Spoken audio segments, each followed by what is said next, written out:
Wait, where were you watching this? On Tubi. Oh. Yeah, Tubi. There's a little plug for Tubi. I watched 2 or 3 it on commercials. not Tubi. Remember when we first met John McClane?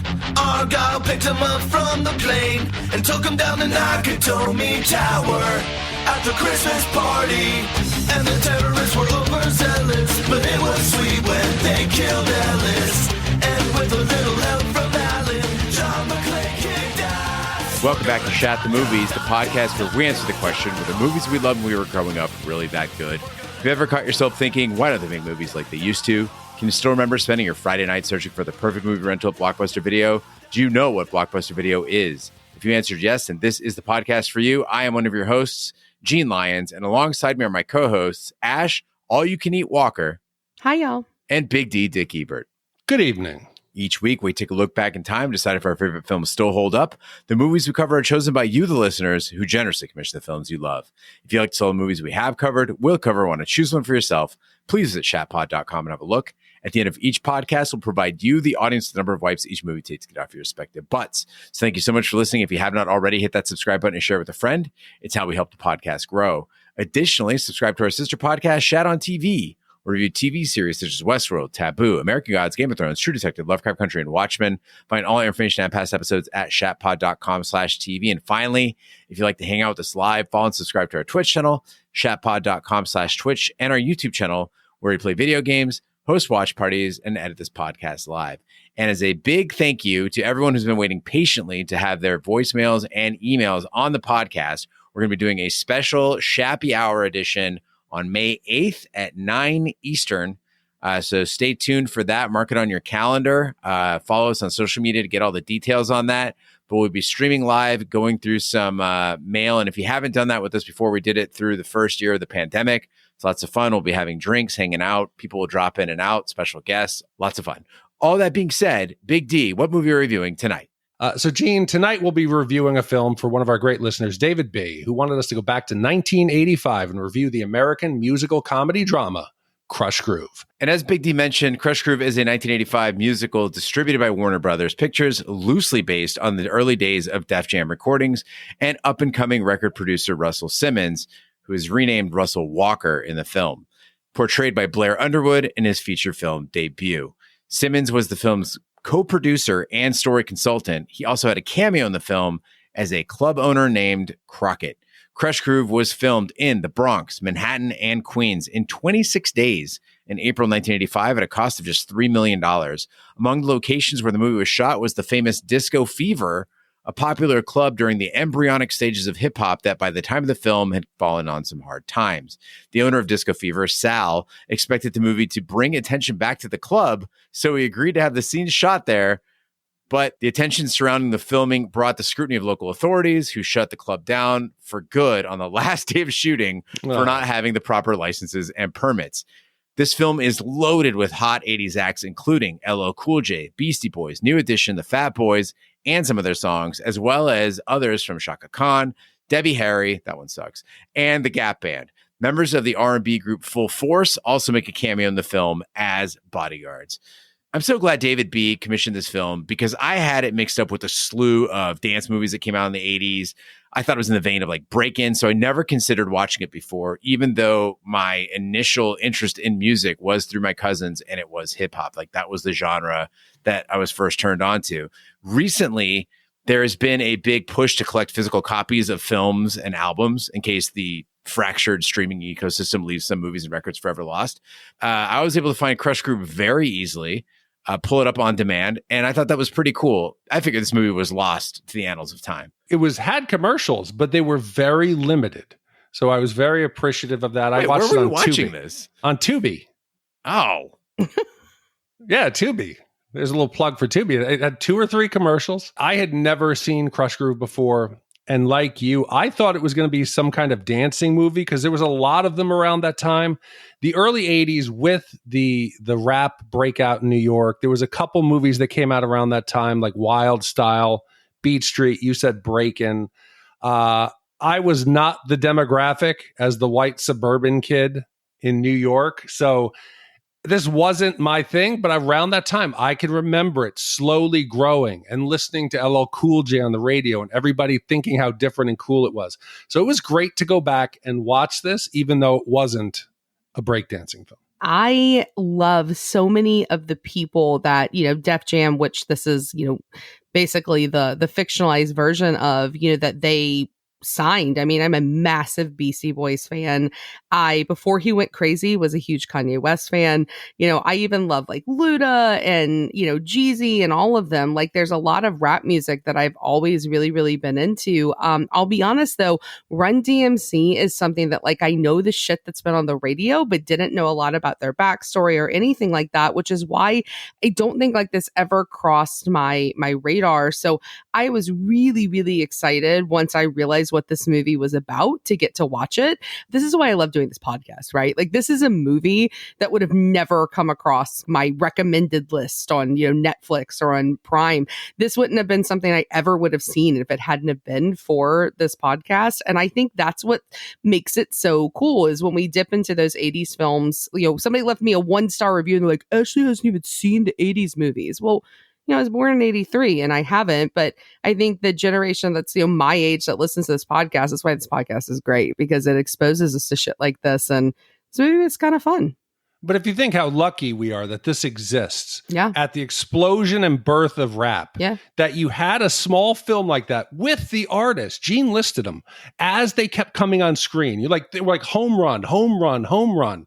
If you had any genre recorded and documented at the birth, its inception, as it started to become a mainstream force that it is today, it's a great time capsule. And going back and watching this, it pulled me into that time like very few films have, and I was very excited.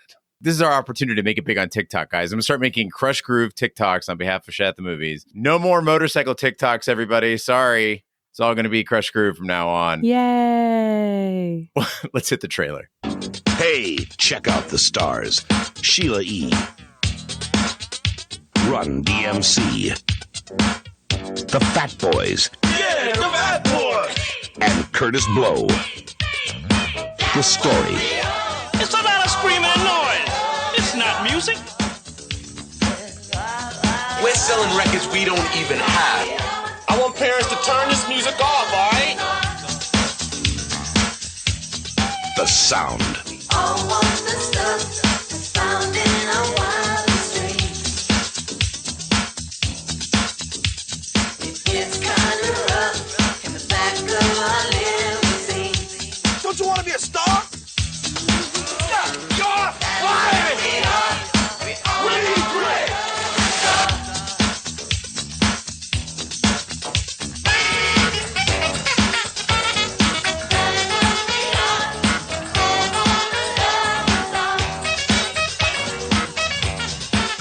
Rolling with the rush, and that's all you need to know.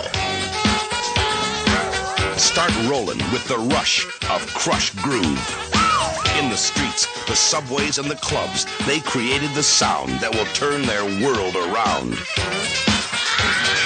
Krush Groove. Russell Walker, played by Blair Underwood, is trying to get his small record label, Krush Groove, off the ground in New York City. He has just released a single by Run-DMC that features his brother Run, played by Joseph Simmons, that is getting a lot of local airplay. But they lack the funds to keep up with demand as orders for the record come piling in. So, as Ash mentioned, Run-DMC gets a big part of this film and are an act that I was always familiar with as far as like seeing them, in the Walk This Way video with Aerosmith or kind of like the bigger hits that they had like Tricky, but never really like followed them as far as like a full album or really understanding like who was in the band and where they were from. I listened to my share of hip hop in the 80s, but it was mostly Kool Moe Dee, LL Cool J, Rob Bass. I never really got too deep into Run-DMC.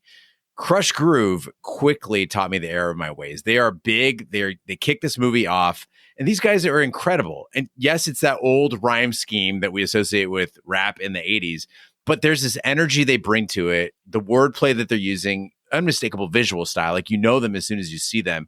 These guys are the shit. I could have watched a whole movie of Run-DMC just rapping and been fully entertained. Yeah, it's their charisma. They have such a unique like brand of charisma.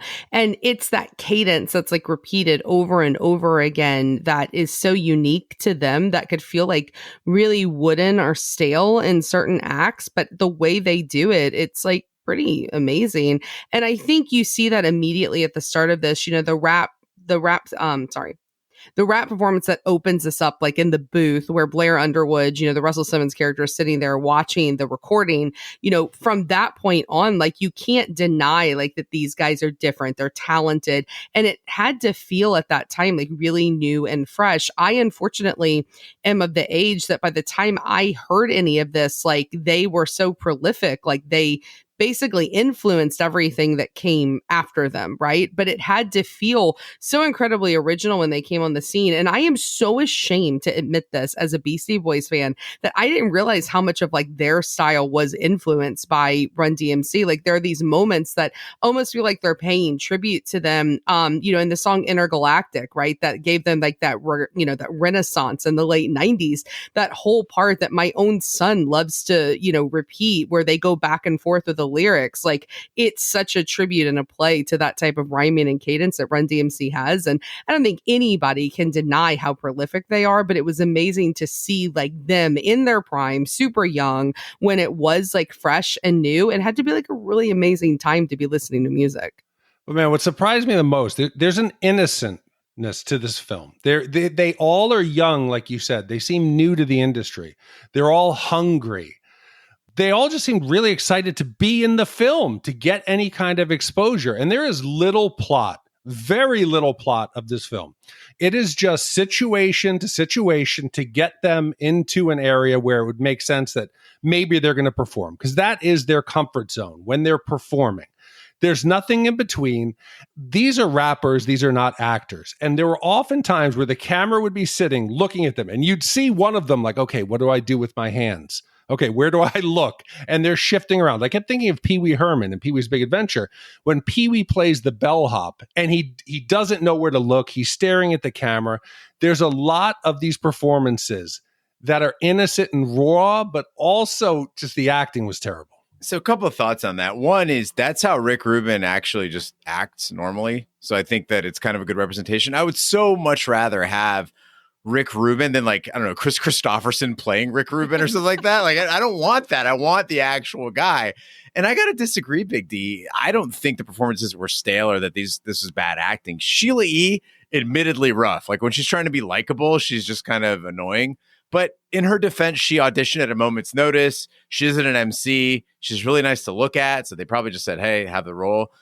I feel rappers, by and large, though, they're natural actors because of what Ice-T publicized as being like a hustler, right? That I'm not any of these things. I'm a hustler. I could be whatever you need me to be to make a dollar. And I think being a successful rapper requires a lot of the same talents it takes to be a successful screen actor. You got to be distinct.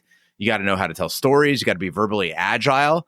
Come on, dude. This is the early 80s. Like we've seen professional actors on Shat who are way worse than these guys. I'm looking at you, Brad Johnson from Philadelphia Experiment 2. Come on.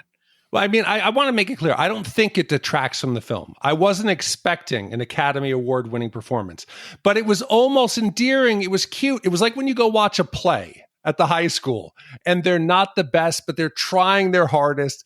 It was an innocence. It wasn't a deficiency in my eyes of the film. I don't know. I have to kind of agree with Gene here. I mean, I thought they were pretty decent. And to your point, like, I agree. Like, I think rappers inherently are just like pretty decent actors. And I'm not talking about like LL Cool J and like Deep Blue Sea, which is a classic, but I wouldn't call it like a stellar performance. I mean, you got Tupac. I mean, Tupac is great in, Poetic Justice. You've got, Common, who would go in and be in like Selma and things like that. He's fantastic. And who knew that Eminem was going to be fucking great in 8 Mile? Like 8 Mile is a great movie, not because of his performances, just like the rap scenes. Like he's a really decent fucking actor. And I agree that I think it's that verbal, I think you called it agility, right? Like it's the timing that's required to be a rap artist. I think rap more than like maybe any other musical genre requires timing of sound and wordplay in a way that's really complex and really difficult compared to, if you just get up and you sing. While that is difficult in its own, regard, I guess, I think rap is more difficult. And it requires a lot more agility from the people who do it well. And that has to lend itself to being important for screen acting and being able to be verbal in that way and take on those roles. And I thought they were not just like cute. I thought they, other than Sheila E., yes, I thought they were fine. I thought they did pretty good. Did you guys know that the original casting for the T-1000 in Terminator 2 was going to be Billy Idol? Oh, shut the fuck up. Could you fucking imagine? Shut the fuck up.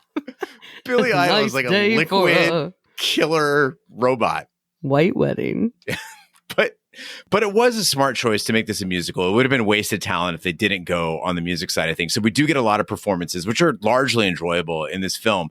But I want to clarify for the listening audience that this is not like a typical musical. It's not like where they're like, that gave me an idea for a song. Check it out. And then they went into it. But there are large ensemble dance numbers. There's simulated stage concerts. And it ventures on a music video. Like when we get the all you can eat scene from the Fat Boys, the cast is charming. The energy is terrific. Just seeing like the Fat Boys run their way through Sbarro's and like watching the food disappear and then the food on the wall disappear and then pictures of food disappearing. It was great. After Russell and label partner Rick Rubin are turned down for a bank loan, Russell decides to take out a loan from a sketchy local businessman who doesn't take kindly to late repayments. Meanwhile, Russell gets angry when Run puts Sheila E. on a bill without telling him, and Run retaliates by signing with a major label, costing Russell money he doesn't have. So the name Sheila E. has come up. We, of course, know her through her association with Prince, and that brings me to Purple Rain. So Krush Groove certainly has a lot of parallels with Purple Rain, which came out the year before Krush Groove. We get Sheila E. She's backed by essentially The Revolution, performing Love Bizarre, which has Prince in it, musically, not visually. And there's these different acts that are trying to wow the crowd at Disco Fever, right? Does it sound familiar? Prince was cool with the movie. Like, he didn't mind this being made. And he even showed up on set a few times, which people were really stoked about. But oddly enough, Prince not in the movie, which I can only think is Prince is like not going to be playing second fiddle to Run-DMC in a film, right? If he's going to be in a movie, it's his movie. But instead, there's this scene where I'm like, oh, this is Prince's part of Love Bizarre. And it's one of his guitarists. I was so offended because the dude is clearly trying to look and act like Prince, but that's not Prince. No, but I think that the main difference is Purple Rain took itself very, very serious. Prince's fingerprints were all over that. That was not a fun, like you said, this could be a music video somewhere, like a parody of a $3.99 buffet. It was a gamut of performances. Prince was all about, I'm on stage, I'm an artist. None of the shit that goes in Krush Groove he would do. Everyone here was looking to get exposure. They were not worried about looking super cool. And there was a lot of scenes where the acts came across as goofy, but they just wanted to get out there, make the film, get their music out there. Prince would never put himself in any of these situations. I don't know. I mean, Prince is my favorite type of drag, right? Like, I think Prince knows exactly what he is. I mean, let's just talk about the scene in Purple Rain where he humps the floor. Like, it's amazing, right? Like, I mean, that is Prince. I mean, he smolders, but whether or not it's taken seriously, I don't know. We can argue that.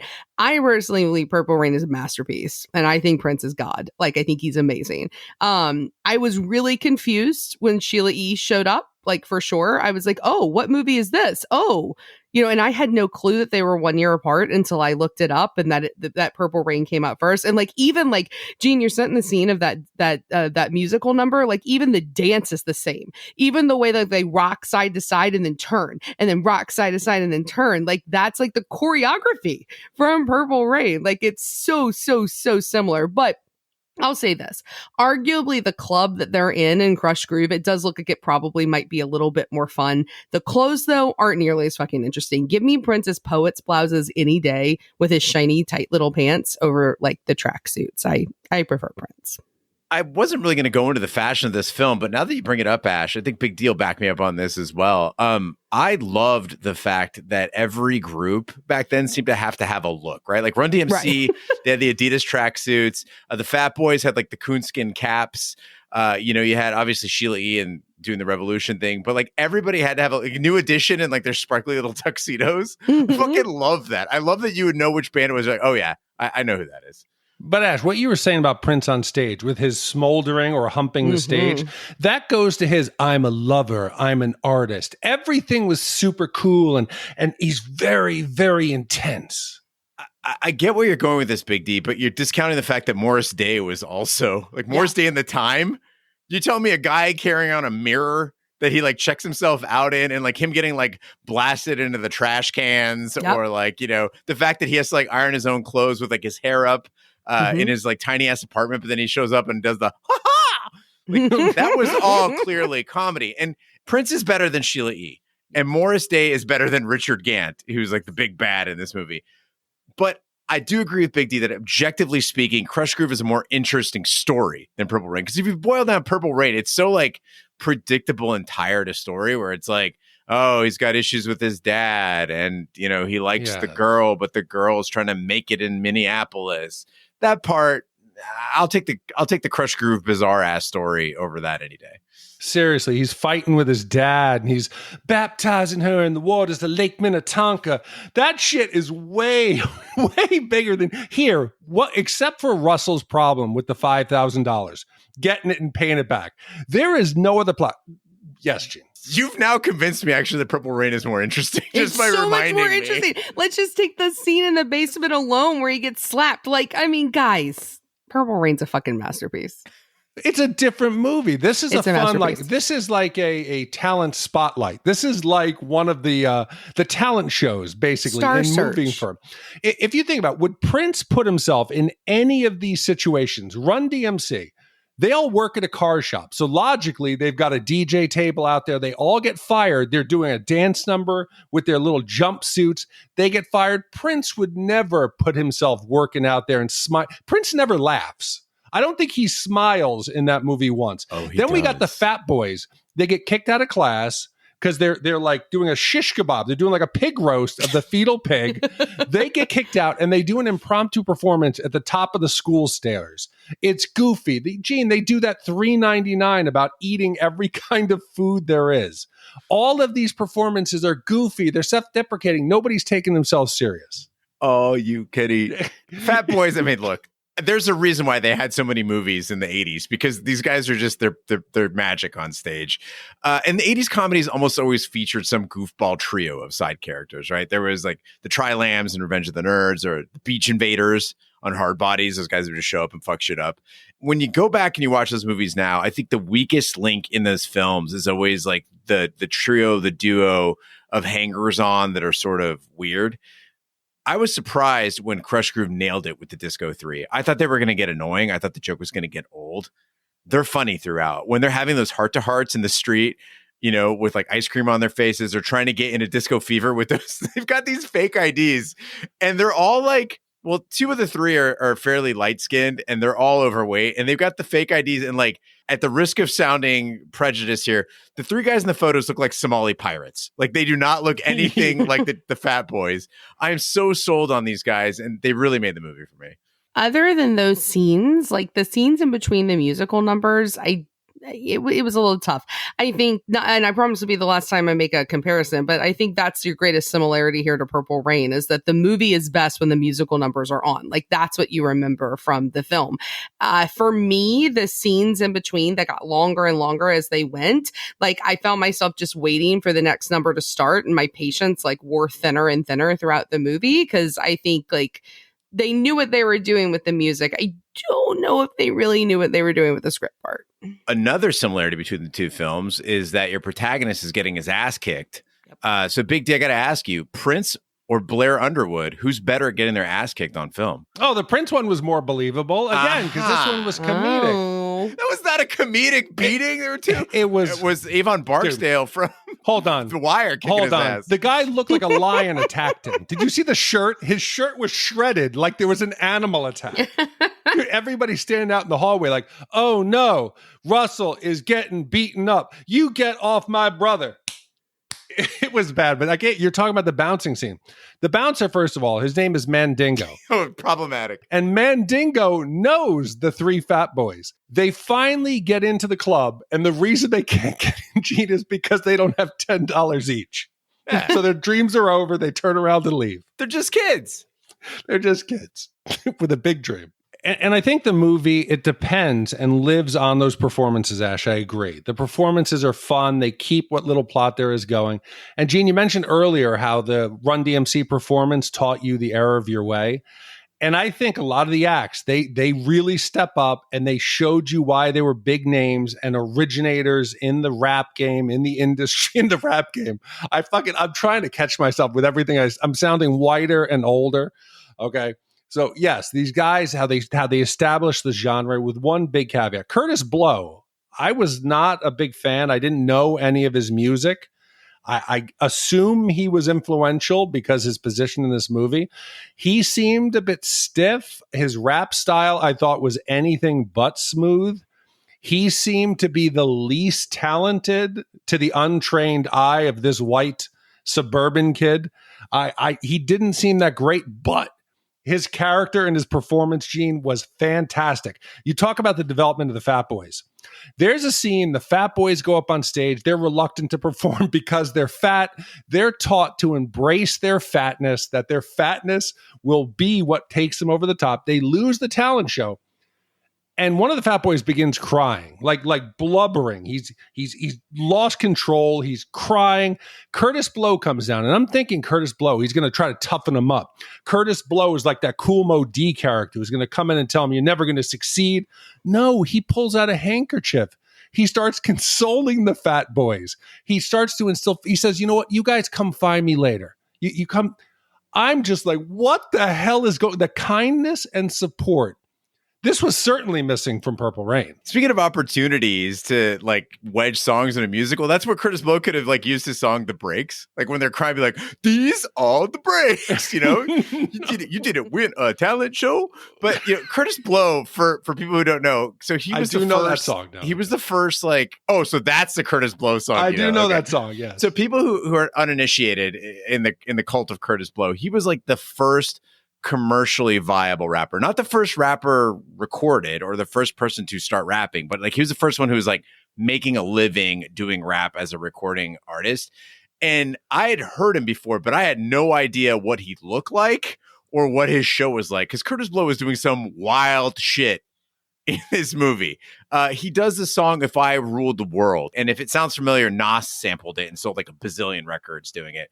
I had no idea that along with that song, though, there's this whole fucking stage show that we get to see in Krush Groove. He's got like these flappers that are draping him in a pleather tuxedo with like a top hat and a cane. And then the guardian angels show up and they're like chair dancing in the background. It's great. And Big D, in Kurtis Blow's defense, why you might not know a lot of his music is he did The Breaks. He did "If I Ruled the World." He had a lot of like very like social messaging in his songs. He was very much about being sort of a lyrical freedom warrior and stuff like that. But he was a much better producer than an MC. So he was responsible for the sound of a lot of these guys. And you hear him kind of reference that in the film. I think of him like an early Dr. Dre, right? Dr. Dre is not a good MC by any means, but he's a very good producer. Yeah, and I learned that because when I was going into the Beastie Boys and I found out that Kurtis Blow actually produced their albums. So maybe that little handkerchief scene was, you know, something that akin to like the way that their relationship was. But you got to take yourself back in the 80s. The importance of this movie, you cannot be overstated. Rap and hip hop, it didn't really exist in popular culture. It was starting to break out of New York over the decade of the 80s. It became mainstream, but there was no way for these artists to be heard. We would hear it on the radio, and it became slow with LL Cool J. But besides the movie like Krush Groove, Wild Style, The Beat Street, and Breakin', there was no way for the industry of rap to get out to the rest of the country. And you think this is before Yo MTV Raps. And I think Yo MTV Raps was the first big opportunity. And we talk about Run-DMC. Run-DMC was the first ever rap video, and they were also on the first episode of Yo MTV Raps, which oddly debuted in Europe before the US. They're so excited because they're like, holy shit, there's people around the world who are going to see us who never would have. And this movie could probably, I think it's safe to say this is responsible for some of the fame that these artists, ultimately attained. I would have lost my fucking mind if I was 8 years old and I saw Yo MTV Raps. That would be mind blowing. I didn't know anything like that existed. I didn't get cable until Beavis and Butthead came out. All the kids at school were talking about Beavis and Butthead, and it was the one time like my pressure tactics worked. So I went home and I just begged my mom, can we get MTV? I need to see Beavis and Butthead. And it was worth it because Beavis and Butthead is fucking amazing. But getting a fix of hip hop in my neighborhood, that was like doing drugs. Like you had to like talk to the kids like, oh, I got this new tape. Like, you want to come over? You're talking on the bus and you walk over to their house or maybe your cousin's house. And they're like, oh, I got this LL Cool J or this Kool Moe Dee or this Sir Mix-a-Lot. And then if you liked it, like you go home and you get a blank tape, right? And you come over and you like do the, if you're cool enough to have the high speed dubbing between your two cassette decks, you can get your fix. But I remember, and this is old man nostalgia, just entire afternoons of sitting on the floor between like twin beds at a friend's house and listening to tapes for the first time. Maybe you're roasting marshmallows on a fork with a lighter. Those are the fucking days. But did you get mixtapes also? Oh, yeah. So my cousin Maji, he was in two different hip hop groups. First as an MC and then as a DJ. One of them was called Cultural Fusion. Cultural Fusion, a smooth institution. And so he would make mixtapes to kind of get their music heard. And so I would get these mixtapes to like listen to all the hottest new shit. That's how I was introduced to like Lighter Shade of Brown, KRS-One. I think got a Tribe Called Quest, of course. So yeah, mixtapes were very big in Tempe, Arizona in the 80s. Big D, you like completely unlocked a core memory for me with Yo MTV Raps, because like my friends and I, we would sit around and it would play like after hours. That's when we would like catch the episodes like on weekends during sleepovers, and we would watch it and like get exposed to artists that we had never heard of. And we would like sit with like a notepad and a pen and we would like write everybody down and then walk down to Sonic Records and go to Tower Records and like buy all the albums, because it was the only way that like we got exposed to it. Because like in New Orleans, like B97 was like the big radio station that everybody listened to, but they didn't really play rap until like the 2000s, like the very early 2000s. Like I still remember when like Waterfalls by TLC was like so popular, and during Left Eye's verse it was just instrumental. You wouldn't know if there was like a rap verse at all. They would have the non-rap version, and then you would get like the album, you'd be like, oh shit, like it was like these special like little treats, like, oh, there's this version, and we had no fucking clue. And when I was a kid, I didn't realize like how like racist that was. Like, I mean, just flat out like that policy. And you got to remember, this is happening in New Orleans, like a city where like hip hop like really like, we've created our own brand of hip hop in New Orleans, like New Orleans rap with the big timers and with Lil Wayne and all of them. It's a whole brand, but back then it wasn't really a thing. So this was the only way we could find out about stuff like that, was things like Yo MTV Raps. And I had not connected the fact that movies like this are the reasons why things like that eventually existed. And it's insanity how different the world was then. Fast forward 24 years, Ash. Now you got Big Frida performing with orchestras. Yes. Let's go. Yeah, Big Frida's amazing. But it's wild because at 88 was Yo MTV Raps. Then 89 was the first award that they ever gave out at the MTV Video Music Awards. They didn't even acknowledge the entire genre. So people complain today that everything is rap. It was actively suppressed in the middle of its heyday and birth. People trying to squish it. You think about that whole loan scene early on, where they go to try to get the bank loan, and the guy's like, oh, what type of music is this? She's like, rap music. Oh, no. It's perfect. And you suggest that they're bad actors. Oh, yes. Well, Russell is unable to pay back the loan. He starts to get into big trouble and must find a way to become friends with his brother Run while taking Krush Groove to the next level. So I've been gushing about this movie for a good half hour. I got to point out one thing that just did not work for me, and that's the talent show. There's a talent show that they're building up toward. You got a show at Disco Fever, and we think that's the talent show, but that's just the preliminaries for the talent show finals. I'm like, oh, this is going to be amazing. We're going to see like some crazy good acts there. And this whole situation reminded me of when Big D watched Mortal Kombat. Okay. Because they're telling us that there's a talent show. The winner gets a record deal. Second place gets a $5,000 stereo. I know that Russell He desperately needs $5,000. It's the whole point of the fucking movie. And guess what he is? He's a judge at the talent show. Yeah. Guess who's not in the talent show? Run-DMC, Sheila E. Neither of them. Instead, we get New Edition, who, by the way, skip out on the finals. And then we get the Beastie Boys, who fucking get booed. Like that. So the Fat Boys end up winning the whole thing. And I'm wondering, wait a minute, who's funding this? And also, how the hell did that kid Chad get second place? Chad sucked. It seemed like it was held at like 2 p.m. on a weekday. There was very little buzz. This was not a high energy performance. The show previously where Run-DMC was doing and they brought out Sheila Easton to perform, that was larger. That was a bigger venue. This one, it seemed a lot smaller. I don't know what was going on. And it makes sense, Gene. Get the $5,000, pay it off. But at no point, Run-DMC has the money now. He's driving around in his Cadillac, his convertible white Cadillac. Did you ever think to ask your brother? Did you ever think? Well, did you ever think that maybe it's rude to make out with a dude when you just turned his brother down? Sheila E., you asshole. But to answer your question about the talent show, I think a night show would have been past New Edition's bedtime. So they had to schedule it during the daytime at a community center so they could get in because they were like 12 years old when this movie came out. That's probably why they had to leave.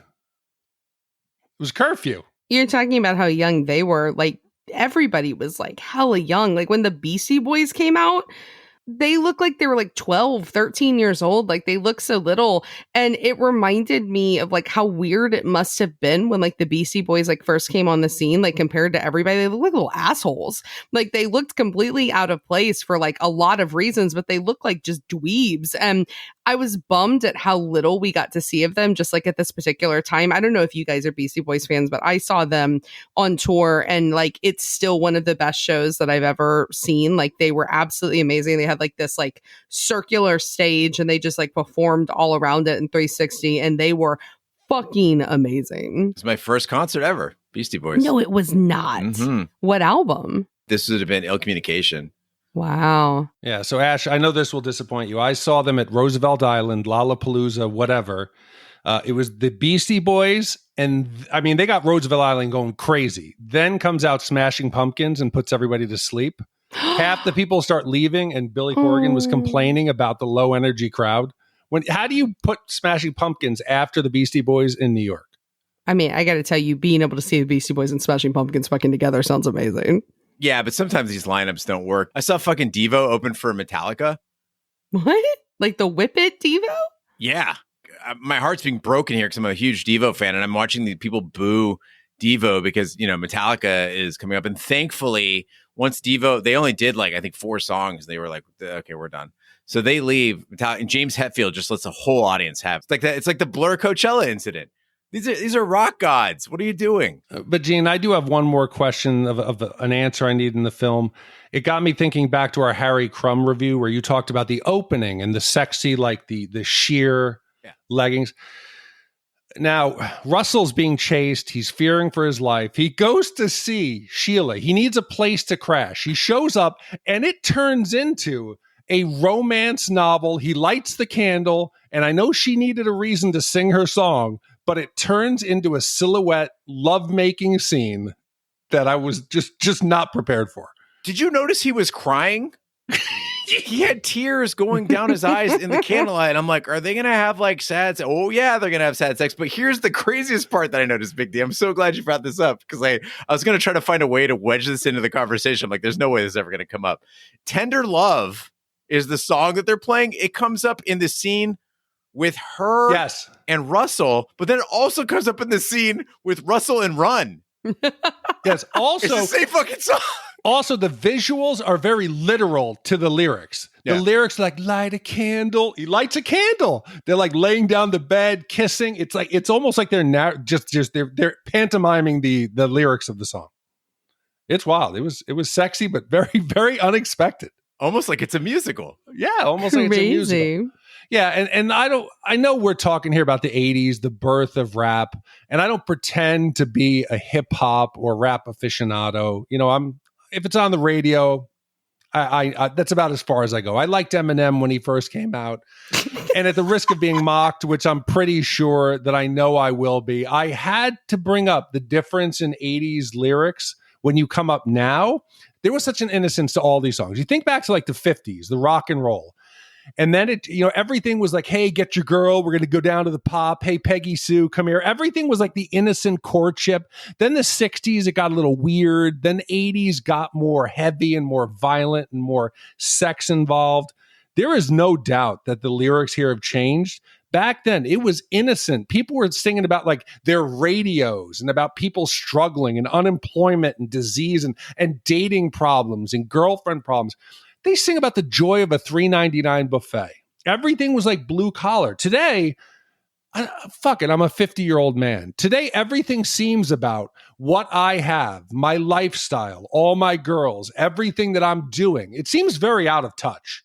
Whereas this was grounded. I thought you were going to do the other thing white men in their 50s do when they hear modern hip hop, which is like, it's just all mumbling. It's all auto-tune. No. Back then, you could hear what they were saying, and they had a message. But you're right. This is the earliest era of rap. Like Kurtis Blow, as I mentioned, he had just proven a rapper can make a living. And then shit happened. Like Rakim came along, KRS-One came along, and they brought in these sophisticated rhyme schemes. They're like, what if you put a rhyme within a rhyme as opposed to just rhyming to the beat, one for one? What's crazy to me is hearing newer hip hop sample older hip hop. Like that's how old it's gotten, where original hip hop, when you're thinking about the DJs, they were mixing whatever records they had on hand. And so it was a lot of disco influence. There's a lot of rock influence on some of this early stuff. Now we're getting so old that the hip hop artists are sampling previous hip hop artists. It's come like full circle.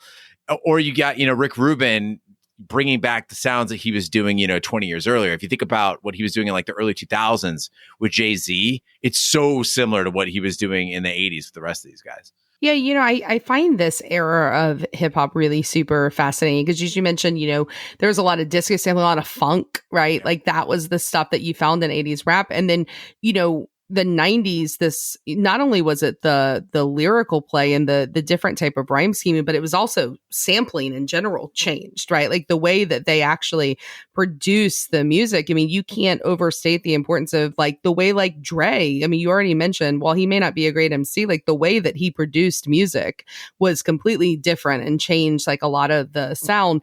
And what I thought was really cool is, again, it's just because of my age. Again, I was born in 83. Like I have always been a huge fan of 90s rap. So like if you ask me anything about like NWA, like that's what I was listening to growing up. I was listening to, Tupac. I was listening to Biggie. I just explained, I basically had to pull out like a whiteboard to explain to my son the other day, because the P. Diddy trial, like the difference between like East Coast and West Coast rap in the 90s. Like I found myself down a rabbit hole, and he's like, wow.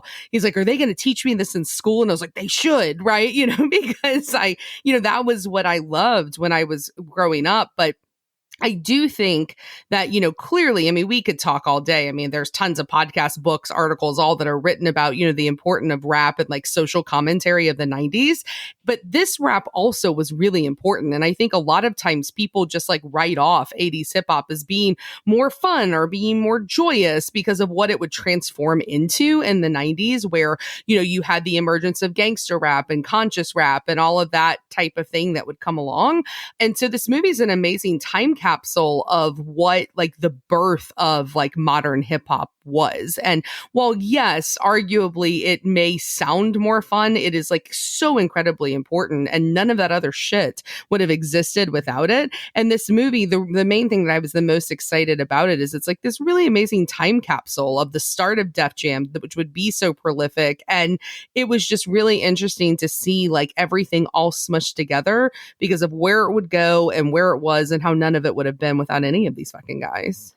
I wish I could have listened to your story time with Death Row Records. Your kids are going to have nightmares about Suge Knight under the bed. How did you break in Suge Knight? Well, kids, and then Suge Knight tried to hold them to their contract. Look, I got to tell you, Suge Knight is an important piece to the puzzle here, He is. But I mean, my son's grown up listening to the non-explicit version of things like, like Juicy, right? Like that song is on all the time at my fucking house. And so he knows who like Biggie is. And he's like, wait, he was killed? And it was like, right. And we got to talk about who fucking Diddy is, and Diddy's finally getting his due, right? Like, I mean, my son is afraid of P. Diddy, which, might not be a bad thing, right? Like, I mean, it's probably smart. Probably, he's an asshole. Yeah, it probably is. Now's the time in the podcast when we give our wipe score for Krush Groove. The wipe score is our way of telling you how many wipes this movie takes to get off your respective butts. 0 wipes is a perfect movie. It is drinking Moet through a straw at Disco Fever. And 5 wipes is an absolute disaster of a film. It's when it's everyone tell Run what the fuck to do day. This is Purple Rain with a little more variety, better dialogue, and intentional comedy. It's 1 1/4 wipes for me. I can't believe I'm even saying that, Ash. Subjectively, I love Purple Rain more than anything. Objectively, I got to say that this is, for most people who do not have an unabiding loyalty to Prince, this is the more entertaining movie. It's 1 1/4 wipes for me. No, I completely disagree. I think the performances in Purple Rain are more concert level. They're more what you know of the main artist. But the movie as a whole, it's much like Minnesota in the winter. It's cold, it's gloomy, it's dreary. There's very few moments to smile. This, on the other hand, was a fun trip back to the early days of rap. There was an earnestness, there was a joy, there was a hunger in the performances. When LL Cool J comes out, the only way I knew it was him was because the hat. He is so tiny. You know him now for being such a well-developed young man that back then it was just the hat. I was like, holy shit. It was great to go back and watch. And this was a true time capsule for early 80s in New York. I think it's a 1.75 wipe. It's not a great movie, but it was a fun movie. We forgot that other part about 80s rap that we should probably bring up right now is everybody in this movie had to tell you who they were in their song. That's still today. DJ Khaled says everything. All the guys say their names. Did you say DJ Khaled? DJ, whatever the fuck his name is. DJ Khaled. DJ Khaled. The best music. Okay, how about Ross? Rick Ross. I mean, my favorite is Jason Derulo. He's a good-looking man, though. He's a good-looking guy. I mean, so's fucking LL Cool J, right? But I was going to say, he's seen him eat a peach. He's got a giant hog. Well endowed. Like, you're right. Like, he's tiny here, and it's so crazy how, like, by, like, 95, he's going to be all, like, doing it and doing it and doing it. Wow. Like, he would become, like, this sexy rapper, which he's not in this movie, in my opinion. But that being said, I think you guys are being very kind to this movie. I don't think it's, like, a bad movie. This is one of the tough ones where, like, it's incredibly important as a film, but is it a good film? There's no plot. Like if you're unfamiliar with our techniques, what we do is we like create 5 plot buckets, right? And then we go there and we put our little notes in. We have 3 for this one because that's how thin the plot is. Like there's not a lot here. And if it were a musical, and we could base it off of just the musical numbers because that's like the intent of the film, then maybe, right?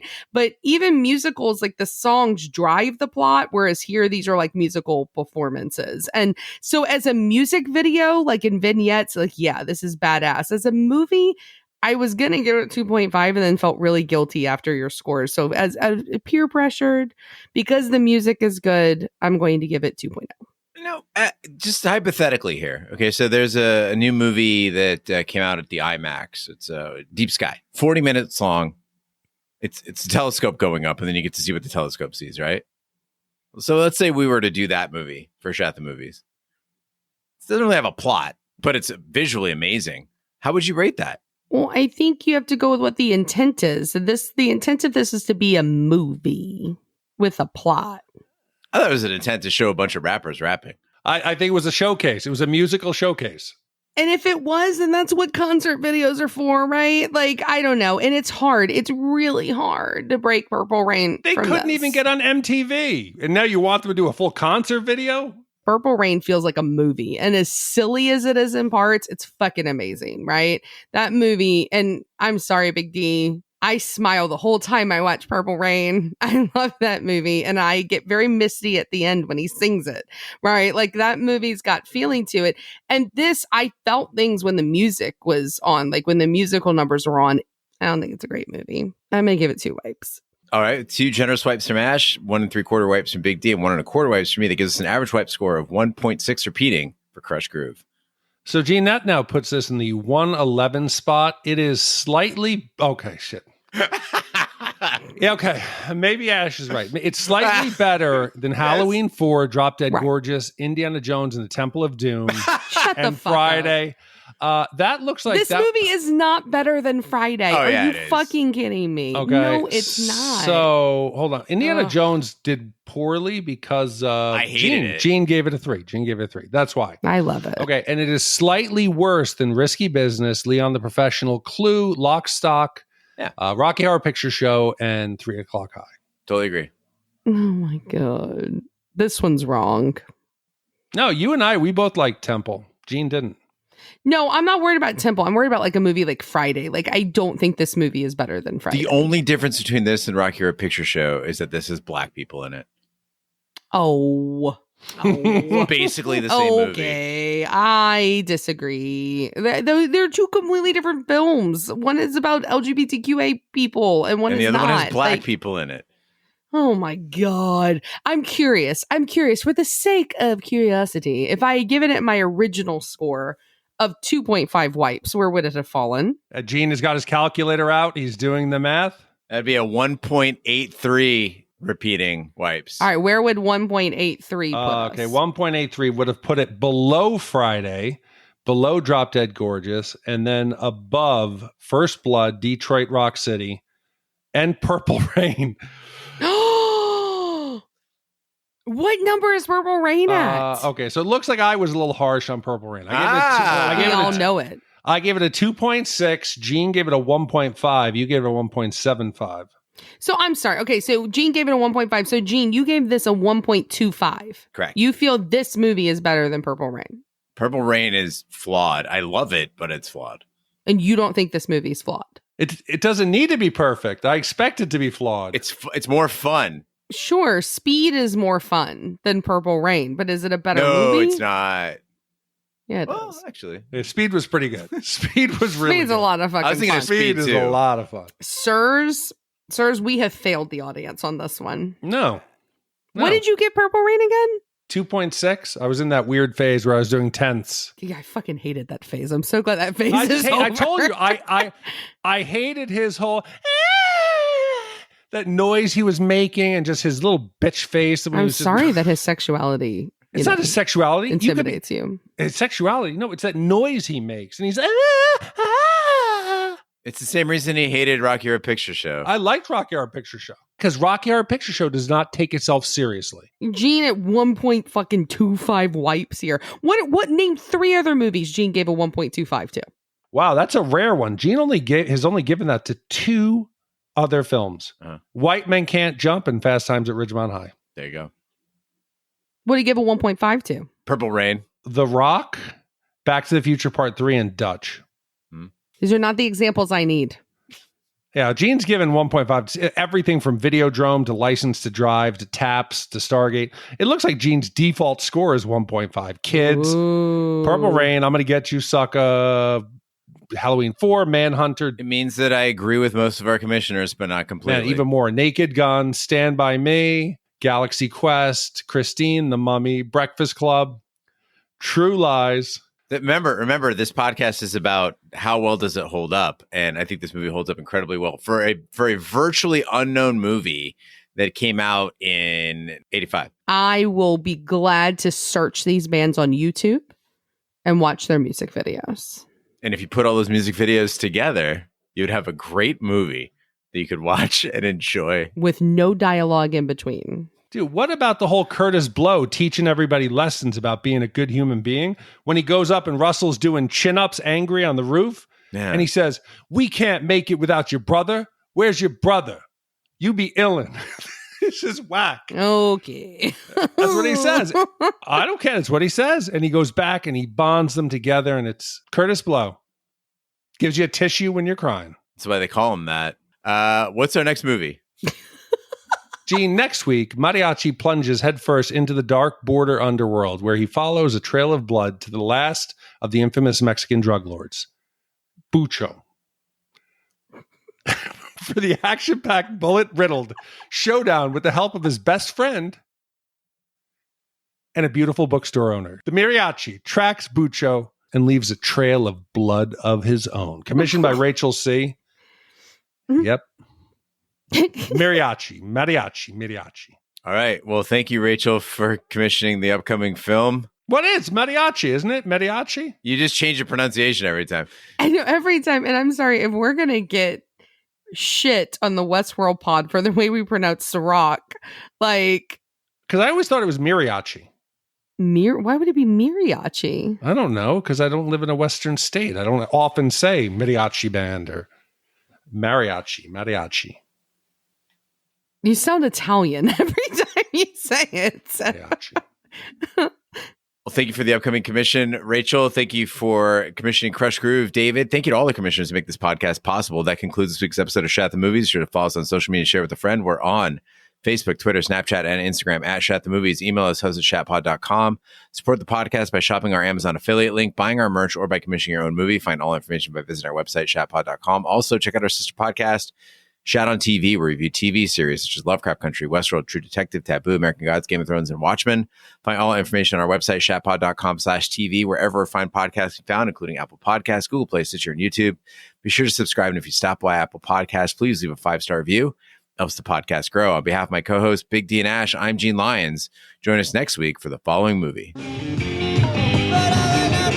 In 1957, Ricardo Valenzuela had his family, his talent, and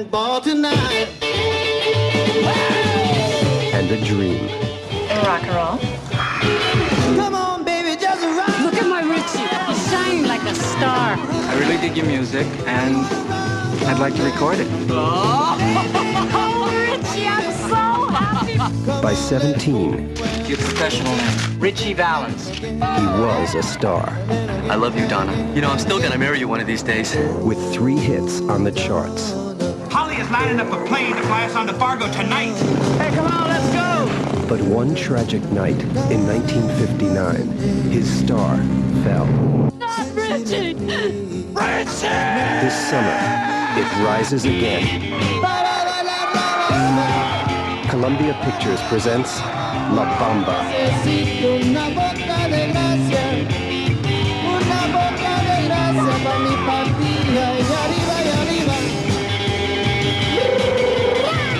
The legend of Richie Valens. A true story. La Bamba.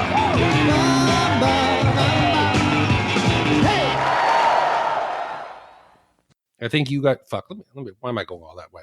Let me just. Was that okay, or I thought I was going off the? No.